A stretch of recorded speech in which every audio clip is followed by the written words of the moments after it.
Cyber ठगी, online scam जैसी चीजें तो अब आम हो गई हैं, लेकिन मार्केट में अब एक नया स्कैम आया है जिसका नाम है किराएदार स्कैम। ऐसा स्कैम जो आपका किराएदार आपके घर के साथ करता है। ज्यादा कुछ नहीं, बस आपके घर के पते का इस्तेमाल होता है एक बड़ा स्कैम करने के लिए।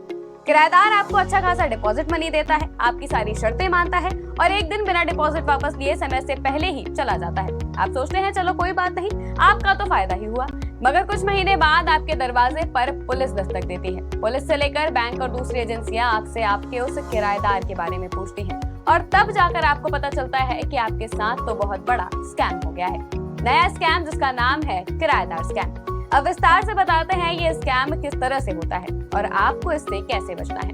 दरअसल इस तरीके का कोई फर्जीवाड़ा मकान मालिक के साथ नहीं बल्कि उनके घर के साथ होता है।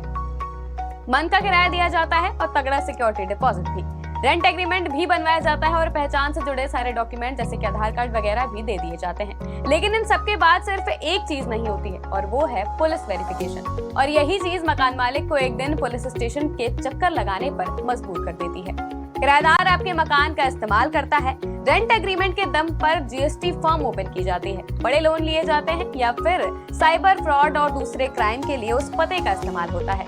वाईफाई कनेक्शन से लेकर फोन का बिल भी उसी पते का बना दिया जाता है और आपको इस सब की भनक भी नहीं लगती। आपको तब पता चलता है जब आपके घर पुलिस से लेकर दुनिया भर की एजेंसियां आ धमकती हैं और ये अंदाजा लगाना मुश्किल नहीं है कि जो वेरिफिकेशन डॉक्यूमेंट आपके पास होते हैं वो फर्जी होते हैं।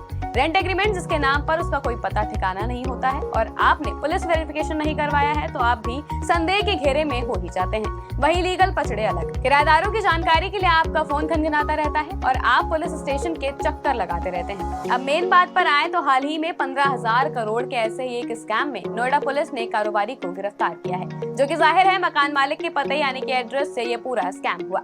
आरोपी ने अपने बिजनेस की आड़ में 35 फर्जी कंपनियां बनाई थी। वो इसी फर्जी जीएसटी फर्मों के फर्जी इनवॉइस के माध्यम से अवैध लाभ कमाता था, जिसका भंडाफोड़ हाल ही में नोएडा पुलिस ने किया है। भले ही अंत में पुलिस आरोपी को पकड़ लेती है, लेकिन आप उस मानसिक प्रताड़ना को भला कैसे भूल पाएंगे। इसलिए इस तरह के स्कैम से बचकर रहिए। अब इससे आपको सावधान रहने की जरूरत है। सारे कानूनी प्रोसेस करने के बाद ही घर की चाबी किसी को दें और अगर कोई जरूरत से ज्यादा डिपॉजिट कर रहा है तो उसे शक के नजरिए से देखें। आज की खबर के लिए महिमा शर्मा की रिपोर्ट।